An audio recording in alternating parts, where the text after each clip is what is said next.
Okay, in this video, we're going to go over mixing the dye stock for the MX Fiber Reactive dye.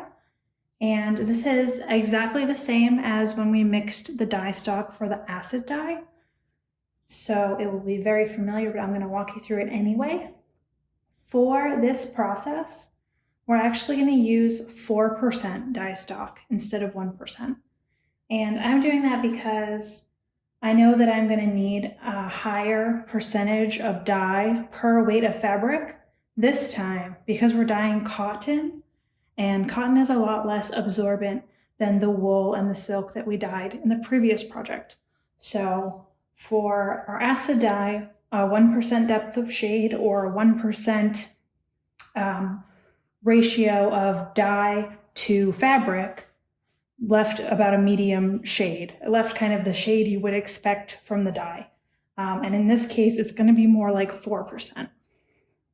So we're just going to go ahead and make 4% solution, and that will make less math later.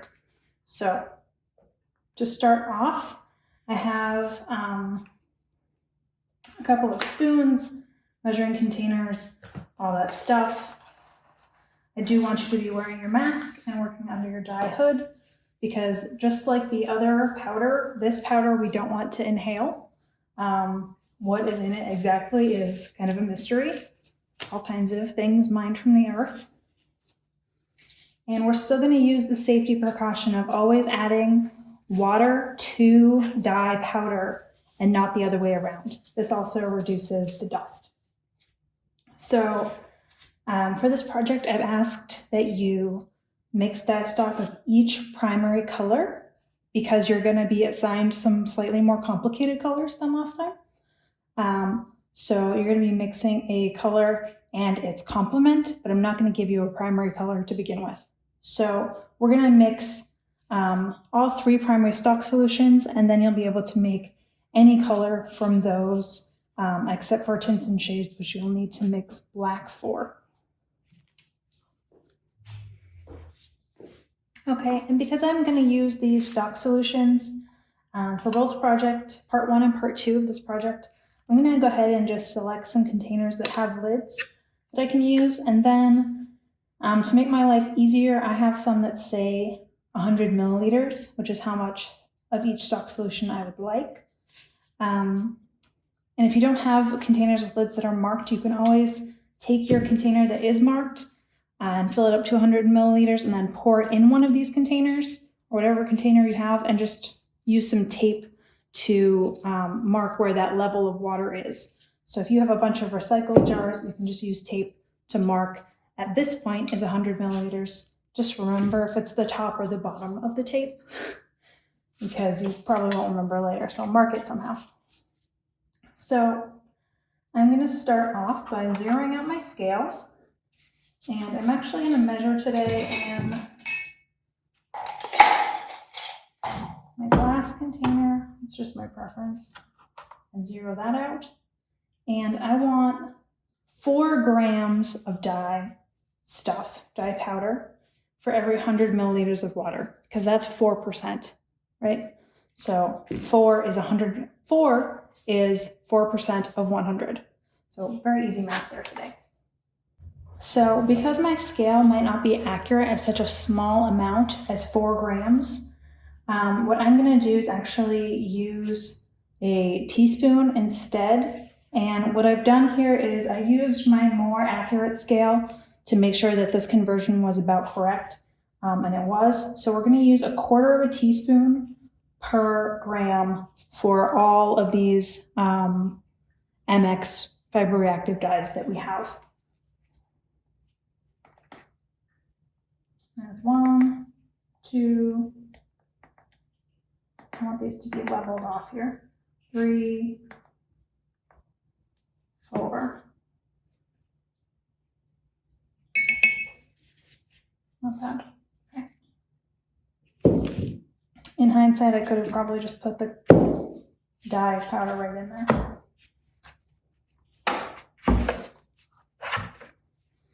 So now what I'm going to do is use a little bit of my hot water, and I'm going to pour it in here, and I'm going to paste up this dye powder the same way that we did before, where we're breaking up all the chunks and making sure it's pretty dissolved and dissolved pretty easily. Go ahead and seal that up. So now that my dye is dispersed in some water, I'm good to put it in my actual container that I want to use. I have a little bit of dye left over here. That stuff did not get mixed in. There we go. And I'm going to go ahead and fill this to my 100 milliliter line. And you could use room temperature water for this, but I have some sturdy glass containers, so I'm just going to top it off with my hot water there. And my table isn't totally level either, so that was a bit off. That's better. And I'm just going to set that aside and do my other two colors exactly the same way.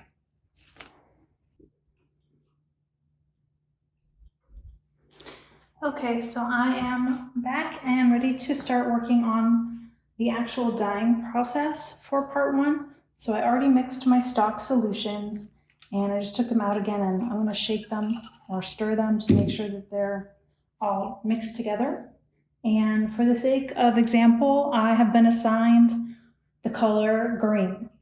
And so I'm going to dye a scale between green and its complement, which is red.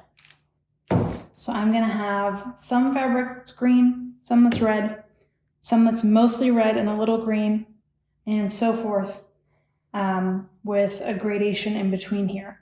Now, because these are complements, in the middle, we'll have neutral colors, so colors that are closer to a brown or a gray, and they'll be less bright or saturated. So we learned about intensity, and it's also part of your, we talked about it in the last project when we looked at the Joseph Albers writings, and this time we're going to learn about it really tactily. So we also learned last project that to make something that looks green, I don't necessarily need 50% blue and 50% yellow. And that was fine last time, but this time I want us to kind of grow out of that information and know that if I want to make green, I might need more yellow than blue. Yellow just isn't as dark of a color. So I probably need, if I'm going to make orange, I probably need a little more yellow than I need red. So we're actually going to make green, and then we're going to test it to see if it is in fact green and not like a yellow green or a blue green. And we're going to test it using just a little bit of paper towel. So a real little bit. So I don't want to actually take out too much of my dye stock. So what I'm going to do here is I have some 4% of blue and yellow, and I'm going to start off with opening both. I lied, I'm going to start off by putting on my gloves before I get all gross.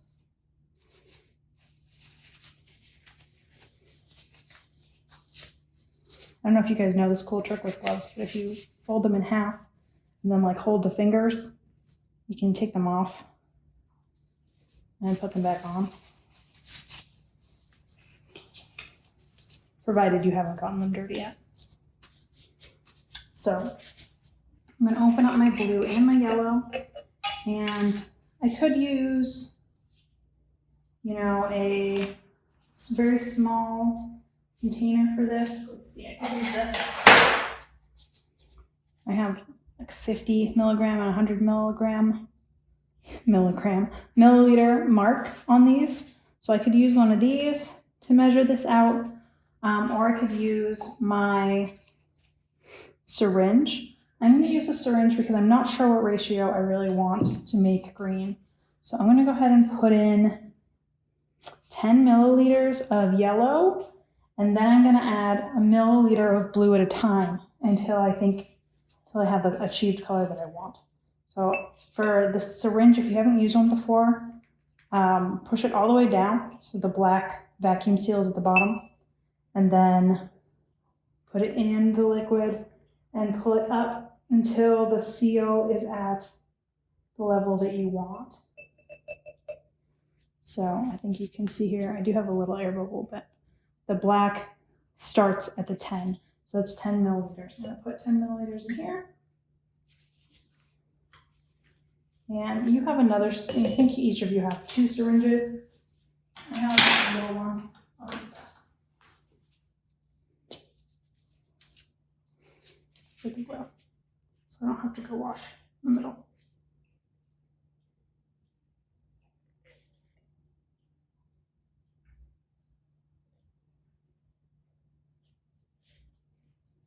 A little too much. Here we go. That's 10 to 1. Now let's mix this up. I'm looking at this and I say, you know, I think that actually looks green already and not just mostly yellow. Let's take our little piece of paper towel and just dip it in here, and it will absorb. And then you tell me if you think, you know, does this look green or does it look mostly yellow or mostly blue? And I think it looks actually pretty darn good. So I'm going to go ahead and stick with that. If I wanted to make this, let's see, I actually did that in a little way that was a little bit strange. If I put in 9 milliliters of yellow and 1 of blue, then my ratio would be a little easier to work with later. I'm going to go ahead and stick with the weird ratio that I have, which is 1 part blue to 10 parts yellow. And I just need to write that down also on here.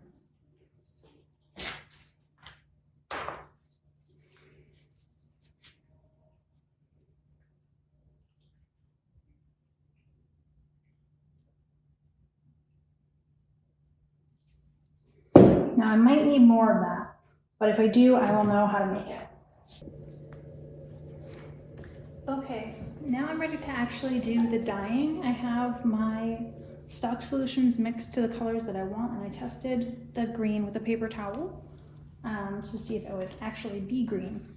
So what I'm gonna do now is find some containers that are big enough for my fabric to swim around in. So this is my 1/6 of a fat quarter, or just about. And what I did here was I've already scoured this fabric and prepared it, and I think this fits pretty well in one of these containers. If I fill this with water, that will be enough. This will be more than enough.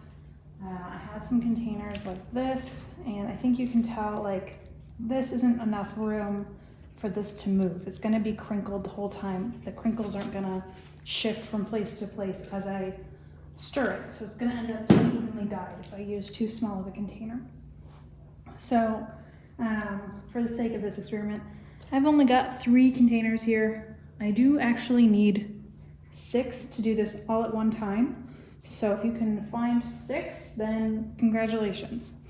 I'm just gonna go for the 3 at first. And what I need to do here is reference my chart on the fiber reactive dye sheet, the how-to worksheet. And I know that I have 10-gram pieces because I had a 60-gram piece altogether that I cut into 6 even pieces. So they're all about 10 grams. And if I reference my chart, it says if I have 10 grams of fiber, that if I want a medium shade, which is what we're gonna do, that I'm gonna want 15 grams of salt and 1 gram of soda ash. So I don't know if you noticed, but that's 1/10 of the amount of fiber for soda ash and 1.5 times the amount of salt compared to the fiber. And since I've already mixed 4% stock solution, if I add the same amount of milliliters of that stock solution to the fiber, so 10 grams and 10 milliliters, I'll then have a 4% depth of shade, which is what I want. So I'm just going to use 10 milliliters in each of these containers. For each 10 gram piece of fabric, I'm going to use 10 milliliters of dye stock. And here's the complicated part. In order to make my scale between red and green, I want one of these to be green completely, so I'm going to use 10 milliliters of green.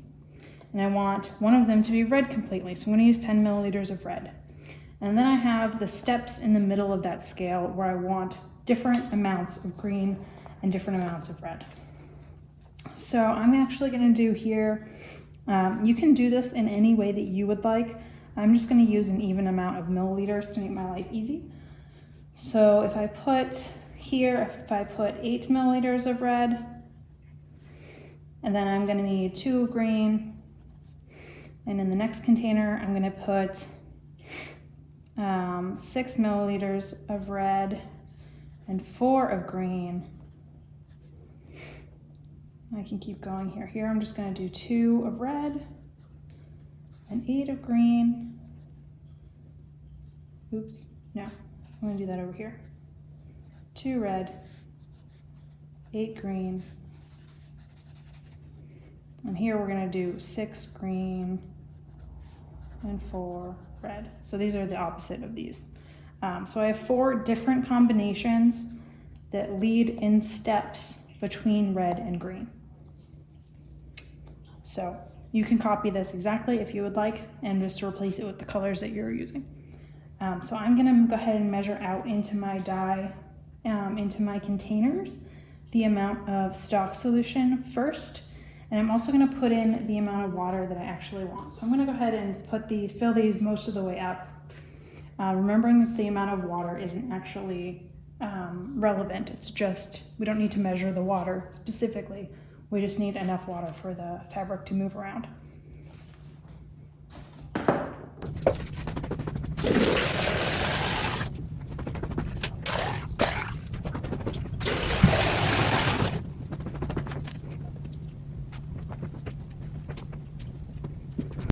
Okay, so I'm going to go ahead and actually put this stuff into these containers now that I have them all the right size and I've got some water in there.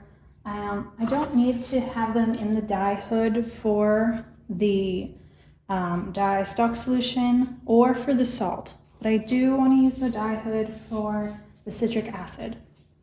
Sorry, not citric acid, soda ash. So the soda ash is a caustic ingredient, which means if it touches your skin, it will have a burning sensation. So this is our new ingredient that we're introducing that involves more safety protocols than last project. So soda ash is caustic.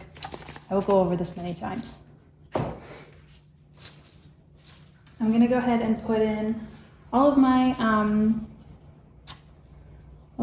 dye and all of my salt first, and then I'll add the citric acid in under the hood.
I actually went ahead and made more green because I realized I wouldn't have enough if I'm gonna use 10 and then 8 and then 6.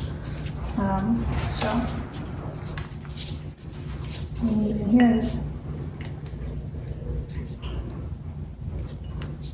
I'm getting some air bubbles, so clearly I didn't have my syringe all the way depressed before I started soaking up the stuff.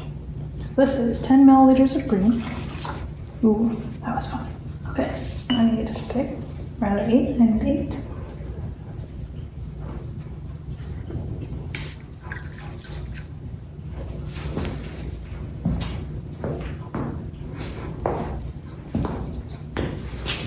And now I need 6.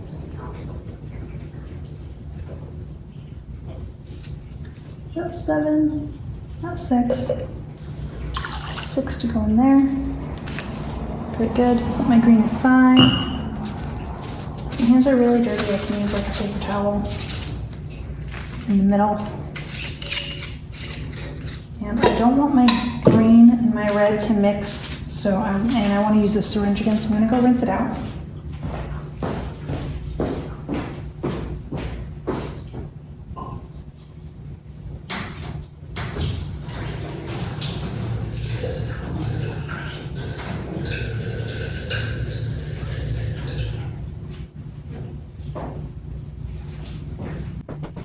Now I'm going to bed and in my step 2, I need 2 grams of red, 2 milliliters of red.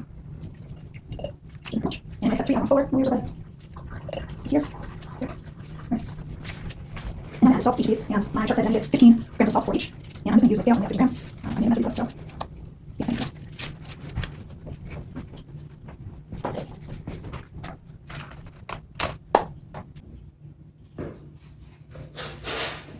I have my non-iodized salt. If you have iodized salt, it will most likely be totally fine. I think it just messes with certain colors.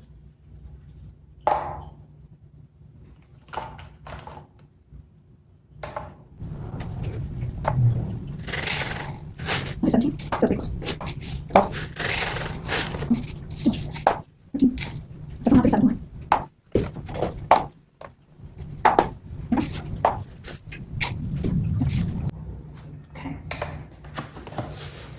So I had a gram or 2 extra salt, so it was just fine. And now I need to measure out my soda ash. I'm noticing that each of these is actually not quite room temperature, it's a little bit colder. I'm gonna go ahead and warm them up a little bit with my boiling water. That's just because the water in my studio is freezing. So they need to be between, I believe it was 75 and 90. And I'd say that's probably maybe 70 in here. So that's pretty close. I might want them to be a little bit warmer.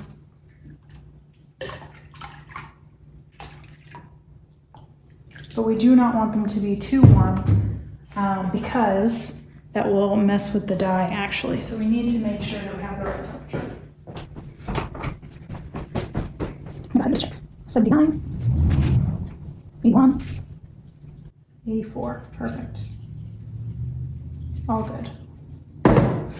And now I'm gonna add the soda ash, which again is the caustic part, and I want only a gram of soda ash.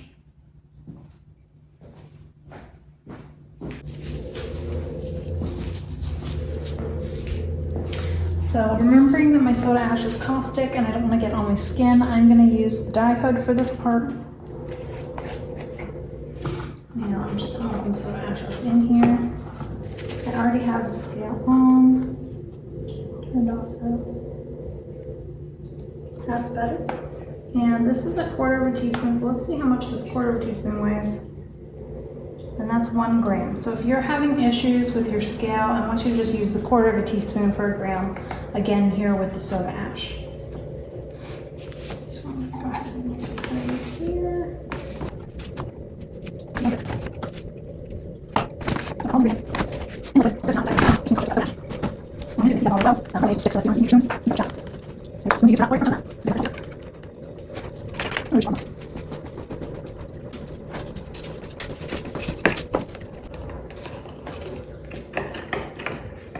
Okay, now that I have everything all in order, I'm ready to add my fabric.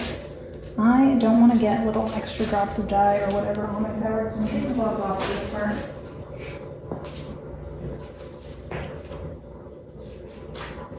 And just add one of my 10-gram pieces to each container. And for the first little bit here, I want to stir continuously. So I only have so many hands, but I'm going to do my best. Stir continuously for the first 5 minutes.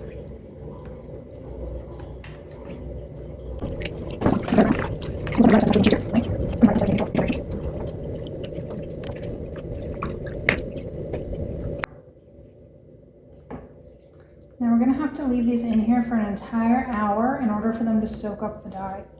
So I'm only going to stir continuously for the first 5 minutes, and then I'm going to just stir them every 5 minutes for the next hour. Okay, so my 60 minutes are up, and I've been stirring these about every 5 minutes since we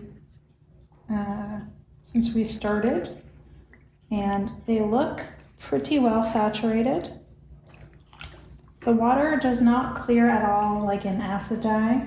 So what we're gonna do now is take these over to the sink, and I'm just gonna dump these out one at a time and then rinse the fabric, and just to get all of this liquid dye out of them. The dye baths are exhausted, they can't be reused, so they're done. The stock solution, however, is totally fine. It will probably only last about a week, so we do need to act on that a little more quickly than with the acid dye. And if you want to push it, you can put it in the fridge, but it does not like to hold for nearly as long as acid dye. Remember that this has soda ash in it, so we want to use gloves when we're handling this liquid at all. So I'm going to use it when I rinse out the bucket and when I wash the fiber. So these are the results when I'm done. This is my 100% green. This was 80% green and 20% red, and this was 60% green and 40% red. So now I can go ahead and do the other 3 to make a full scale.